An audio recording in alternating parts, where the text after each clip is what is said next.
आप देखना शुरू कर गए हैं चरावली ई पाठशाला। और हमारा आज का टॉपिक है मुग़ल कालीन प्रशासन। ये हमारा बाबर से लेके औरंगजेब तक के मुग़ल काल का अंतिम टॉपिक है। इसके बाद हम उत्तर मुग़ल काल की तरफ जाएंगे। तो सबसे पहले स्टार्ट करते हैं आज का क्लास मुग़ल कालीन प्रशासन व्यवस्था।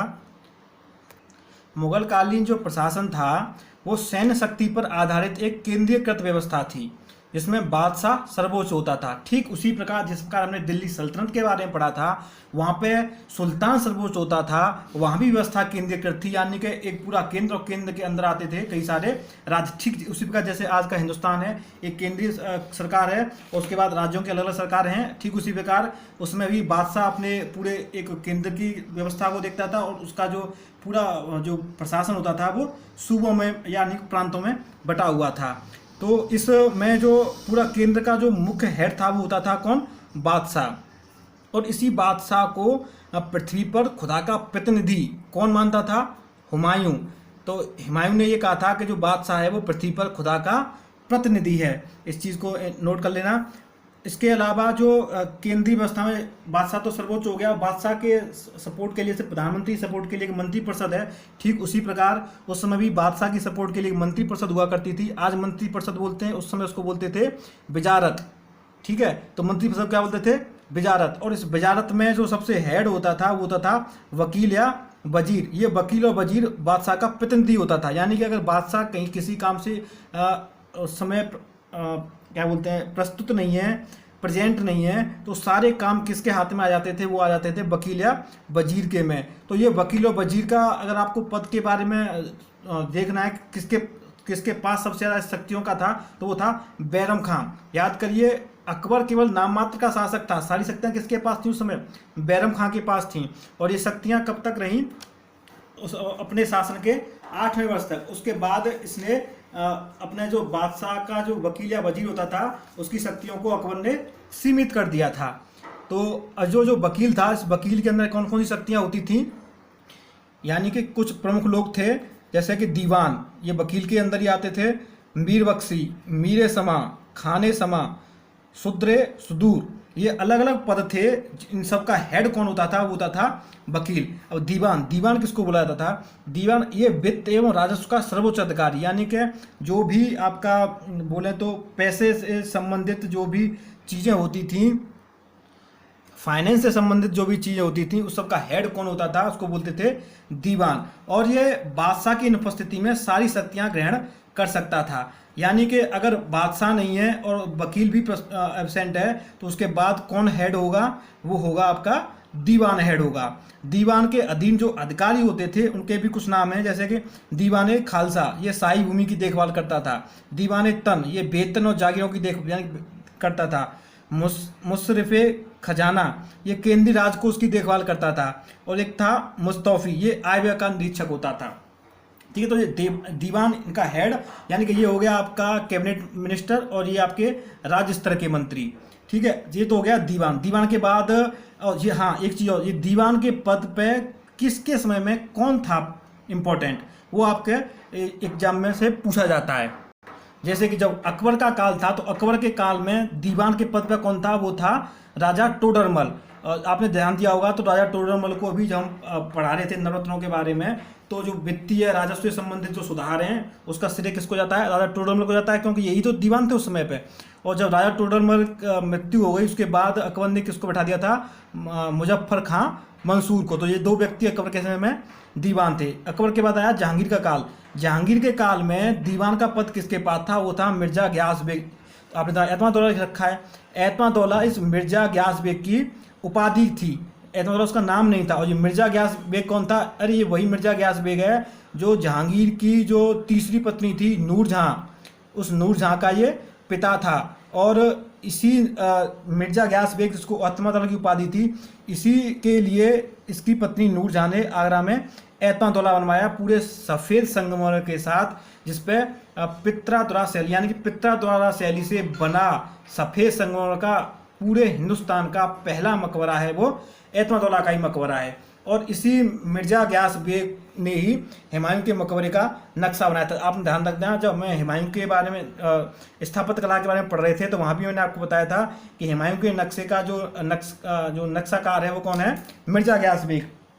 तो अब याद आ गया होगा मिर्जा गयास बेग कौन। उसके बाद आगे चलते हैं कहानी शाहजहाँ के काल में। शाहजहाँ के काल में दीवान कौन था, सादुल्ला खां। उसके बाद आए औरंगजेब, और औरंगजेब के समय में कौन था दीवान, वो था असद खां। और सबसे अधिक दीवान के पद पर रहने वाला व्यक्ति कौन है, असद खां। ये कब तक रहा, 31 साल तक। और ये किसके समय में था, औरंगजेब के काल में। ये तो होगी दीवान की कहानी। दीवान से अब आगे कहानी बढ़ते हैं, दीवान खत्म, दीवान के बाद आगे कहानी चलते हैं मीर बख्शी के बारे में। मीर बख्शी कौन होता था, मीर बख्शी होता था सैन्य विभाग का प्रमुख, यानी कि आप इसको बोल सकते हैं डिफेंस मिनिस्टर। ये कौन हो गया, या हो गया दीवान हो गया आपका फाइनेंस मिनिस्टर, वित्त मंत्री, और मीर बख्शी कौन हो गया आपका रक्षा मंत्री। तो ये सैन्य विभाग का प्रमुख होता था, लेकिन ये सेनापति नहीं होता था। सेनापति कौन होता था, सेनापति तो सर्वोच्च सेनापति कौन है, बादशाह, बादशाह।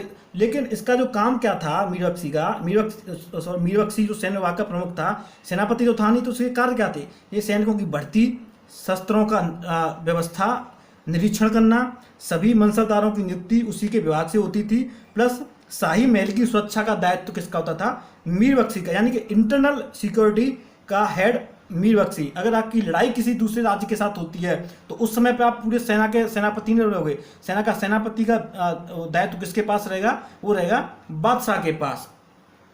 अब दो कंप्लीट हो गए, दीवान हो गया, मीर बख्शी हो गया। अब करते हैं मीरे समा के बारे में।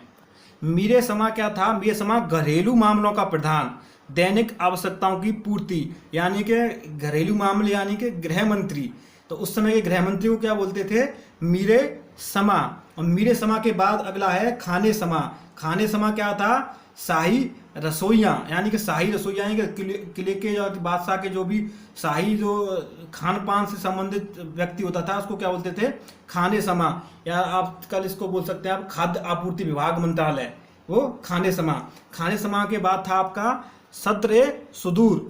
ये कौन होता था, सद्र सुदूर होता था धार्मिक मामलों में बादशाह का सलाहकार। और ये बोल सकते हैं मुख्य काजी होते थे, और यही उन्हीं को ये सद्र सुदूर का पद दिया जाता था। और ये बादशाह को धार्मिक मामलों को लड़ाई झगड़ा होता उसके सलाहकार होते थे।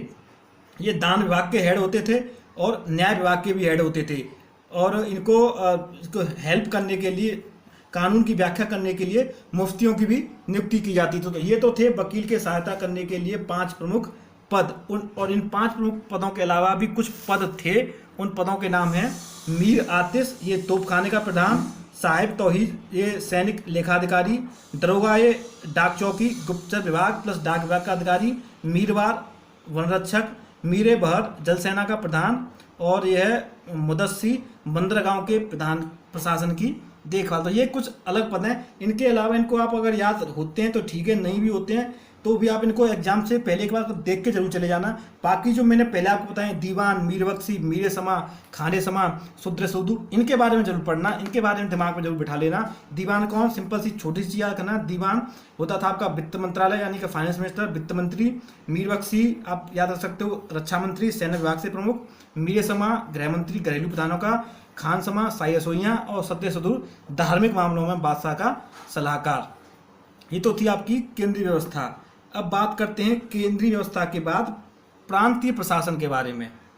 पूरा जो मुगल साम्राज्य होता था वो बटा होता था सूबों में। जैसे कि आज पूरा हिंदुस्तान किसमें बटा हुआ है, राज्यों में। तो आज के जो जिन्हें राज्य या प्रांत बोलते हैं उसमें बोलते थे सूबे। और सूबे बटे होते थे किसमें, सरकारों में। जैसे कि अगर हम किसी प्रदेश की बात करें तो प्रदेश किसमें बटे हुए हैं, जिलों में।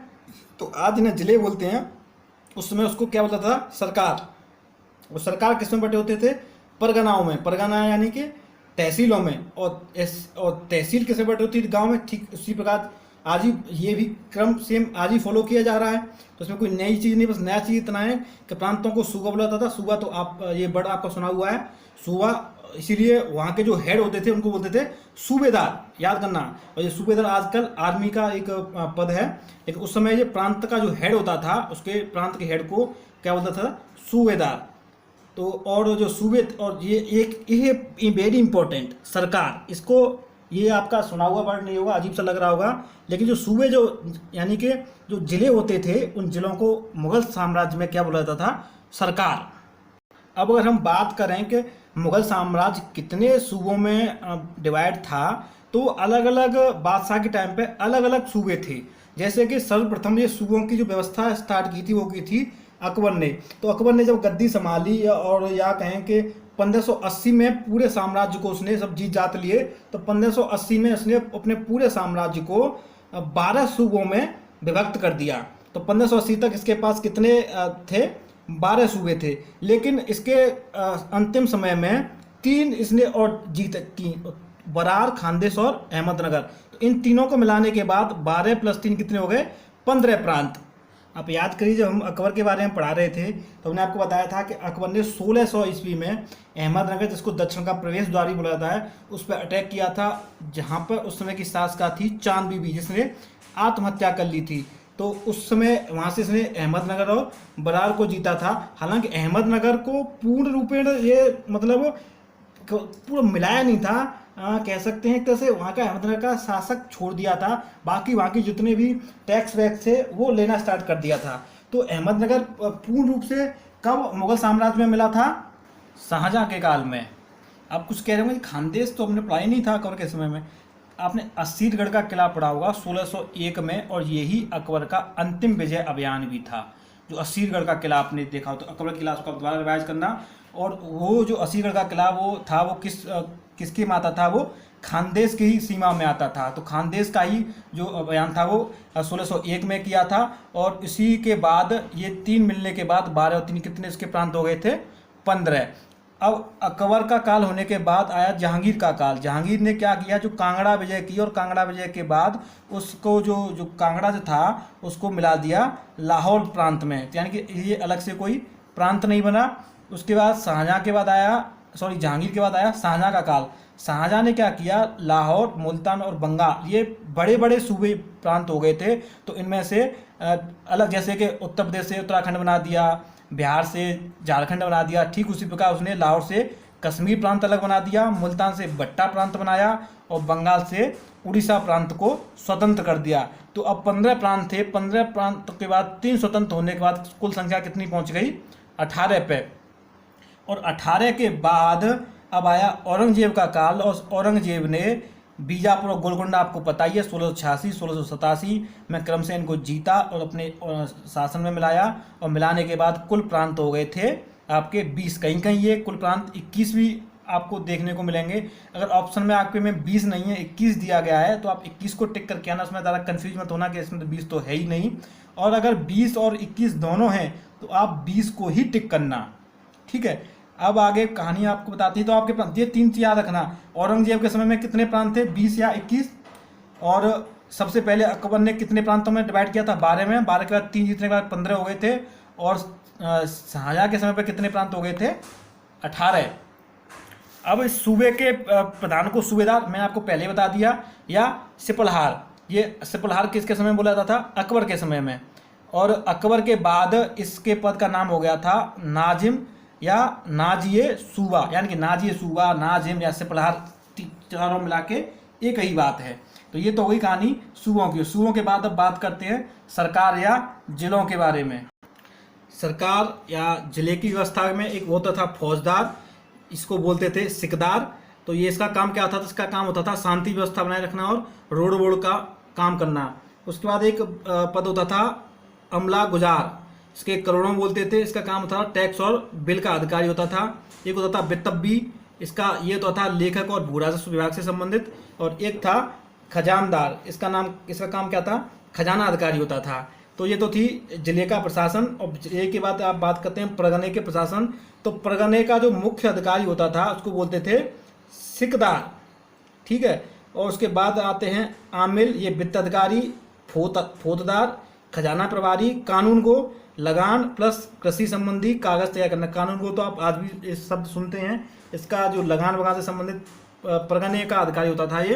अब लास्ट है आपका ग्राम प्रशासन। तो ग्राम प्रशासन में जैसे आज की डेट में भी आप इसको बोलते हैं मुखिया, चौधरी, या मुकदम, ये जो वर्ड हैं ये कहाँ के वर्ड हैं? ये सारे के सारे वर्ड ग्रामों के जो हेड होते थे गांव में, आज भी आप इन शब्दों को देखते हो कि ये मुकदम, मुखिया और चौधरी या खूत, ये वर्ड आज भी गांव में बहुत फेमस हैं। तो ये सब के सब कौन हैं? ये हैं ग्रामों से, अपने अपने गांवों के अलग अलग क्षेत्रों में इन हेडों को इस वर्णों से बुलाया जाता था।